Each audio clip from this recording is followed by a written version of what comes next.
This is what the Russian world, or the Russian peace, as they called it, looks like. With a constant focus on the east of the country, or the situation even in Kherson, which is very close to you, Mykolaiv is often being overlooked. Nevertheless, it's a very important strategic city for the whole of Ukraine. So can we start with the military strategic position of Mykolaiv? Can you explain to our audience in the UK and the United States, why is your city so important strategically? First of all, Mykolaiv is a city of port. Before the war, we were the most militarized city in Ukraine. So we had amount of different military organizations on the level of brigades, like 11 of them. And today, the city of Mykolaiv is also the only way to Odesa, because we have the only one bridge on the south to move through South Buk. Another one is 200 kilometers from here. And Russians try to attack the city, try to surround the city. We successfully defended, and after this defense, we had like 8 months of battles between Kherson and Mykolaiv, let's say on the level like 30 kilometers from the city of Mykolaiv. Because of that, they put their rocket launch systems near Kherson, and they attacked us almost every day. Now, for the time of this interview, we had no bombardments. 3 weeks after the liberation of Kherson, in 2 days after that day, we had one last bombardment.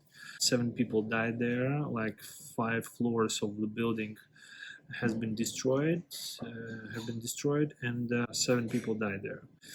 After that, we have no bombardments. There is a silence, and for the whole time of the war before Kherson liberation, we haven't been bombardment for 46 days, I think.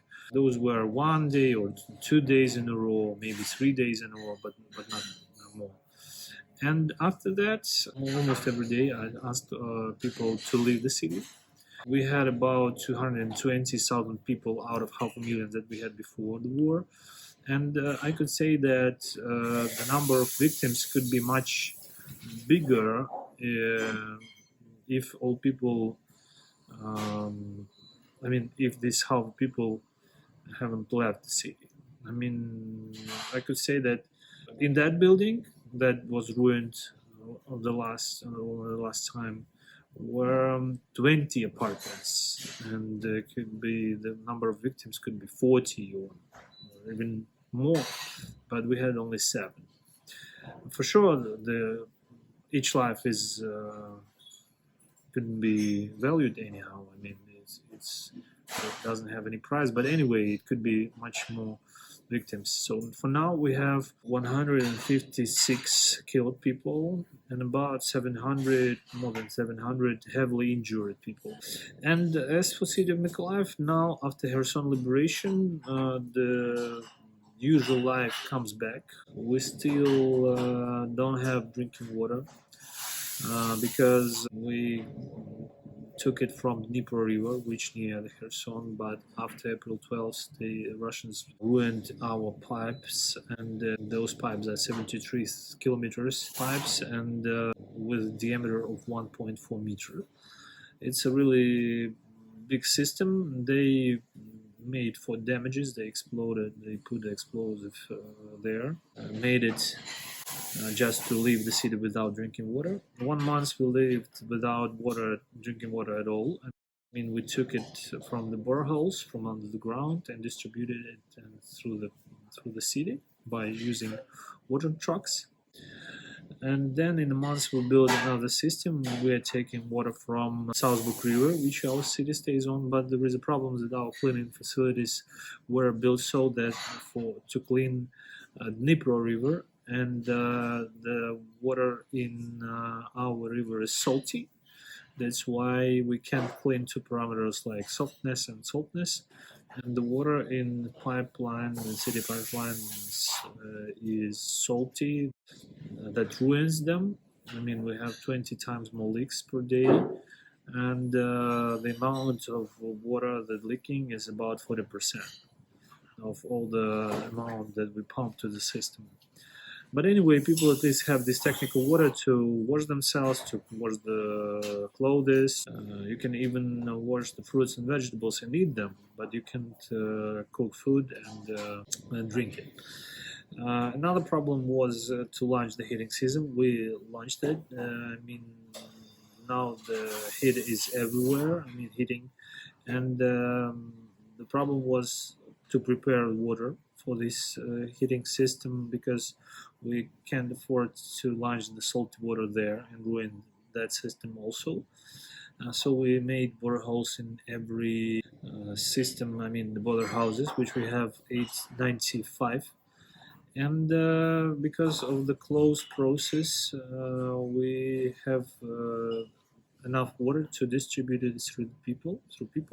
We also equip those warehouses with diesel generators, so in case we don't have electricity, for sure our main water pumping station won't work. And but at least those small drinking water pumps will work and will produce drinking water. People will be able to come to nearest place and get water.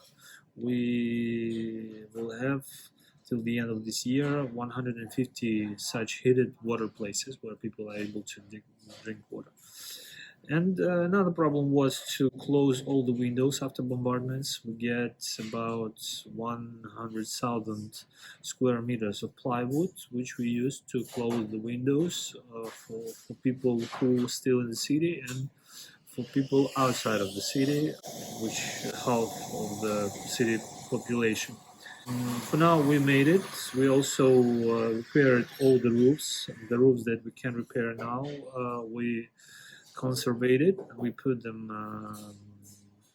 and left them for restoration in spring. Oh, great, thank you. You answered one of my questions about the winter preparations, actually. And my next question about the economic situation in the city and in the region, because you have mentioned the shipbuilding industry, which is big here in Mykolaiv. So any comment on the state of that industry? And also, I know that in Mykolaiv there was one of the leading facilities in sunflower oil production, which was hit on the 22nd of June, and since then several times and badly damaged. I know there were reports of sunflower oil in the streets, and that of course influences the situation with the employment in the city. So can you comment a little bit on the economic situation here?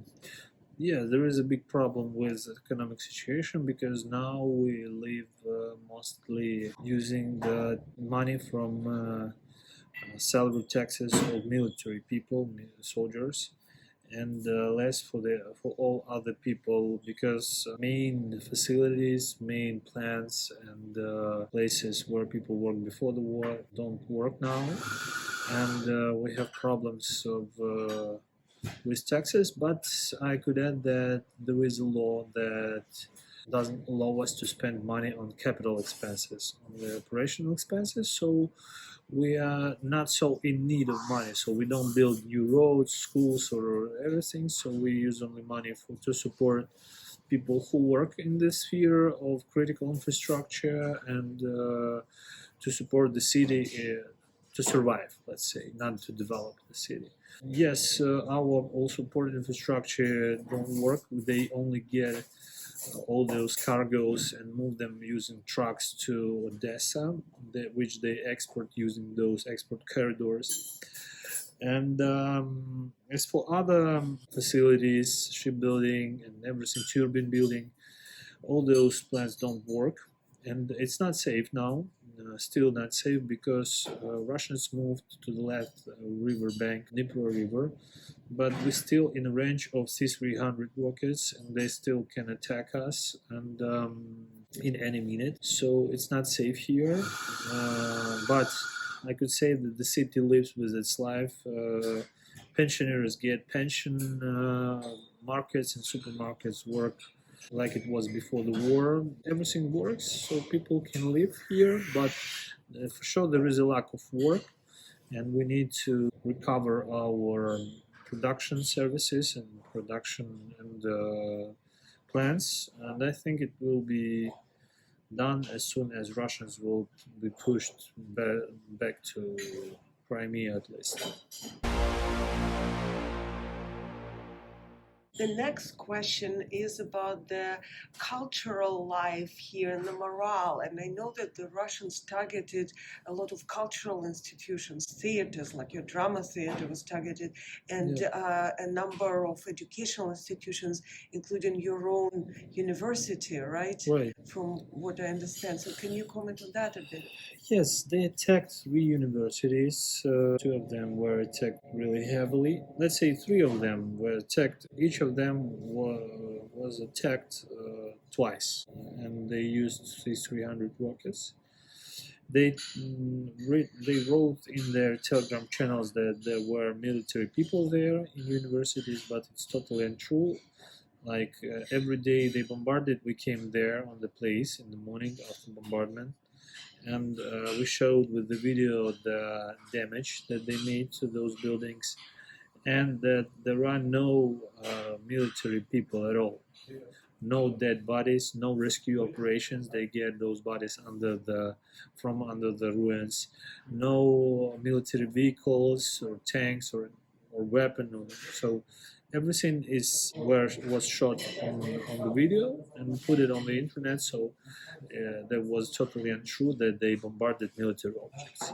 Now after they started to bombard critical infrastructure, our power plants, our electricity stations, we understand that this is genocide of Ukrainian people, and they even don't hide it. So they attack all the spheres of life. They just want to kill as many Ukrainians as they can, to kill them by rockets, to freeze them, to leave them without food, to do everything just to kill as many Ukrainians as they can. As for life of the theaters, they still work.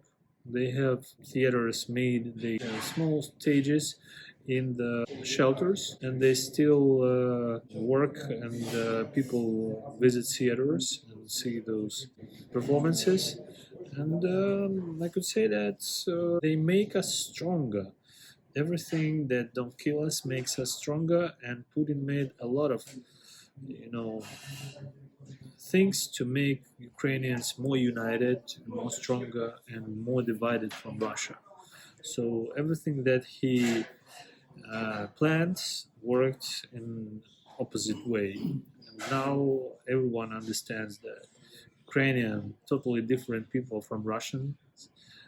Second, everyone in the world understands that Russia is a weak country, the country that's announced that they have a world second army. And now we see that this is an army of weak people, not warriors, but people who steal vending machines, washing machines, toilets from Ukraine, towels, and everything. And they look like people who came without the home from the street and decided to attack and invade another country.